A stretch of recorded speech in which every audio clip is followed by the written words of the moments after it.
کم خلک چې په خوب کې مشکلات لري ویده کېدلی نشي، خوب یې ګډوډ یا د خوب کولو دپاره مختلفې ګولۍ استعمالوي، یا خوب کې یریږي، چغې وباسي، یا خوب کې راغورځېږي د خپل کټ او بسترې نه، د هغې دپاره یو دوه دعاګانې په حدیث کې راغلي دي، او هغه دعاګانې چې څوک د ویده کېدو نه مخکې وایي الله رب العالمین به خوب برابر کړي. دا مشکلات به ورته بیانوي د بېخوبۍ او دارنګې د یریدلو. د نبی صلی الله علیه وسلم یو صحابي دی زید بن ثابت رضی الله تعالی عنه، هغه فرمایي وایي ما رسول الله صلی الله علیه وسلم ته د بېخوابۍ شکایت وکړو چې خوب مې ټیک نه دی یا رسول الله. نو نبی صلی الله علیه وسلم ما ته وفرمایل چې دا دعا وایه: اللهم غارت النجوم وهدأت العيون وأنت حي قيوم لا تأخذك سنة ولا نوم يا حي يا قيوم أهدئ ليلي وأنم عيني.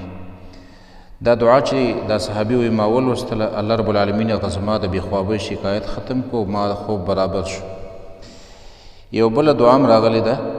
خالد ابن ولید رضی الله عنه فرمایي وایي ما یو ځل نبي صلی الله علیه وسلم ته د بېخوابۍ شکایت وکړو چې خوب مې ټیک نه دی یا رسول الله. نو وی رسول الله صلی الله علیه وسلم ما ته دا دعا وښودله چې دا دعا وایه: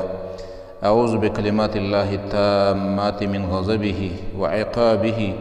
ومن شر عباده ومن همزات الشیاطین وان یحضرون. نو دا نه دعاګانې راغلي دي د خوب نه مخکې، د ویده کېدلو نه مخکې چې څوک دا دعاګانې ووایي په یقین سره الله به خوب برابر کړي، خوب به په اطمینان شي، خوب کې دا یریدل او دا چغې وال او دارنګې پاڅېدل دا به ختم شي انشاءالله.